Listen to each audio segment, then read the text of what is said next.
Karachi police chief जी office से हमलो कंदड़ टे दहशतगर्दन से गड ब सहूलतकार भी मौजूद हुआ। बई सहूलतकार दहशतगर्दन के केपीयू ऑफिस ॾेखारण बाद फरार थी विया। केपीयू ऑफिस से थियल हमले की FIR में इंकशाफ। कराची पुलिस ऑफिस ते हमले जो केस सरकार की फरियाद ते CTD थाने ते दाख़िल कयो वियो। FIR जे मतन मूजिब टे दहशतगर्द फैमिली क्वार्टर्स जूं तारूं कटे कराची पुलिस ऑफिस में दाख़िल थिया। दहशतगर्दन हैंड ग्रेनेड भी इस्तेमाल कया। एक दहशतगर्द चौथी माड़ ते जवाबी कार्रवाई में मार थी वियो। बे दहशतगर्द के पाण धमाके से उड़ायो वहीं टें दहशतगर्द के इमारत की छित ते मारियो वियो।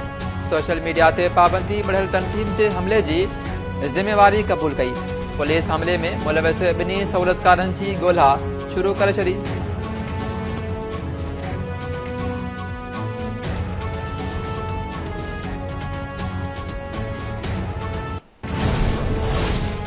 सियासी निज़ाम में उहा अहलियत नाहे जो मुल्की मसला हल करे। अॻूणी वज़ीर आज़म शाहिद खक़न अब्बासी मुल्क की मौजूदा मुआशी सूरत हाल की जिम्मेवारन जो तयन करण लाइ कमीशन जोड़ने जो मुतालबो कर छॾियो। कराची में मीडिया से ॻाल्हाईंदे शाहिद खक़न अब्बासी चयो त हिक ॿिए खे जेल में विझण से मुल्क जा मुआशी मसला हल न थींदा। कमीशन जोड़ी वञे जेका फ़ैसिलो करे त मुल्क के मौजूदा सूरत हाल ते पहुचाईंदड़ जो जिम्मेवार केर आहे। कराची पुलिस ऑफिस से हमलो अफ़सोसनाक वाक़ियो है। माज़ी में भी दहशतगर्दी के मुंहुं ॾिनो, हाणे भी मुंहुं ॾींदासीं।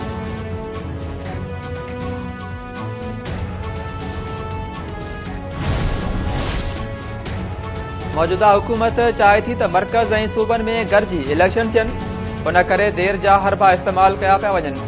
सदर आरिफ अलवी सूमर खां अॻु चूंडुनि जी तारीख़ जो ऐलान करे या इस्तीफ़ा ॾिए। अॻूणी वफ़ाक़ी घरू वज़ीर शेख रशीद जूं लाहौर मीडिया से ॻाल्हायूं। शेख रशीद चयो त अधु सामान जेल में छॾी आयो आहियां। इमरान खान चवंदो त जेल भरियो तहरीक की शुरुआत मां पंहिंजी गिरफ़्तारी खां कंदुसि।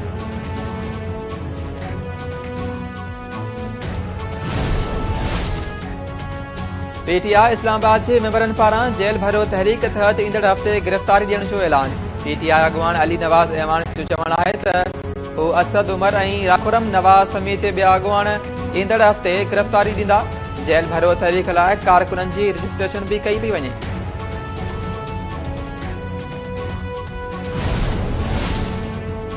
सदर आरिफ अलवी पंहिंजे उहिदे ऐं किरदार के समझे। सदर आरिफ अलवी के टाइगर फोर्स के मेंबर तौर कम न करण घुर्जे। सूबाई वज़ीर शर्जील इनाम मेमन जो चवणु आहे त सदर आरिफ अलवी के बयान ते रद्दअमल। सोशल मीडिया ते बयान जारी कंदे सदर आरिफ अलवी चयो त सदर पाक फौज जो सुप्रीम कमांडर आहे। बदकिस्मती से सदर जो पुट फौज खिलाफ मुहिम में मुलविस आहे। खेनि शर्म अचण घुर्जे।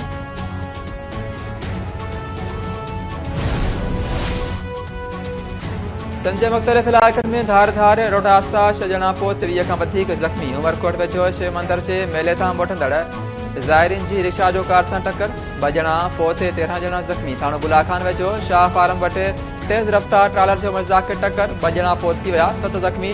खैरपुर वेझो तेज़ रफ्तार मोटरसाइकिल पुल तां किरण सबब नौजवान फौत थी वियो। सुञाणप जिनसार अली शेख तौर थी। दादू वेझो रिक्शा ऐं मोटरसाइकिल में टक्कर। मोटरसाइकिल सवार नौजवान फौत, 1 ज़ख़्मी।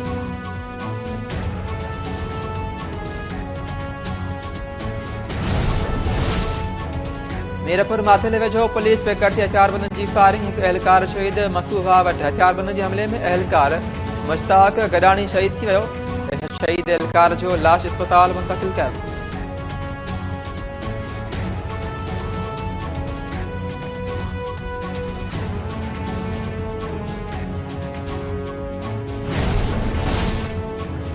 खैरपुर भरिसां गुरबत स्व चयन ॿारनि जे पीउ पाण खे गोली हणी आपघात करे छॾियो। ॻोठ बहारो लाशारी में 40 वरनि जे ॿोॾ मुतासिर अली हसन लाशारी गुरबत खां तंग अची पाण मथां बंदूक जो फायर करे ज़िंदगीअ जो ॾीओ उजाए छॾियो। वारसनि मूजिब अली हसन लाशारी गुरबत स्व सख़्त परेशान हो। बरसात में संदसि घर भी ड्रही पियो हो।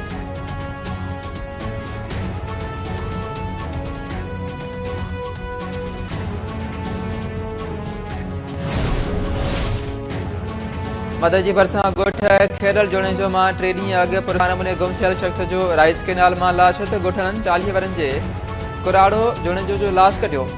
वारसनि जो चवणु आहे त कुराड़ो जोड़े जो गुज़िरियल 3 ॾींहंनि खां गुम हो।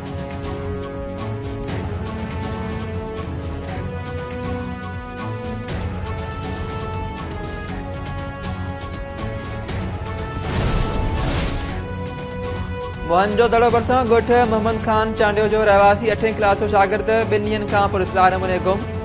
वारसनि पारां अख़बार शक ज़ाहिर। वारसनि जो चवणु आहे त सुहेल अहमद चांडियो 2 ॾींहनि खां बाडरे मां मोबाइल फोन वठण वियो हो, जंहिं बाद संदसि पतो नाहे पई सघियो। ॻोल्हा मदद कई वञे।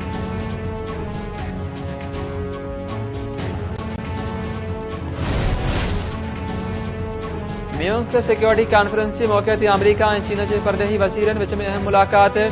एंटोनी ब्लिंकन ऐं वांग ज़ी विच में मुलाक़ात दौरान चीन जो मुबैना जासूस फूकणो किराइण वारनि मामलनि ते ॻाल्हियूं। चीनी परदेही वज़ारत जे तर्जुमान मूजिबि चीनी परदेही वज़ीर अमरीकी हमनसब ते वाज़े कयो त फूकणो किराइण वारे वाक़े ते अमरीका खे पंहिंजो मौक़िफ़ तब्दील करणु घुर्जे। अमरीकी परदेही खाते जे तर्जुमान मूजिबि वाशिंगटन नई जंग नथो जाए या चीनी फूकणनि ज़रिए ॿीहर अमरीकी हदुनि जी भञकड़ी न थियणु घुर्जे। चीन यूक्रेन जंग में रूस खे मदद फराहम कई त सख़्त नतीजा भोगना पवंदा।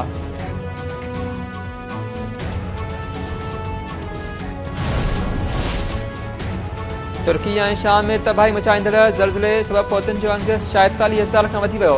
तुर्की में 40,640 ऐं शाम में 6,000 खां वधीक फौतूं थी चुकियूं। मुतासिर इलाइक़नि में हेल ताईं इमदादी कार्रवायूं जारी। पाक फौज जा जथा भी इमदादी कार्रवायुनि में रुधनि।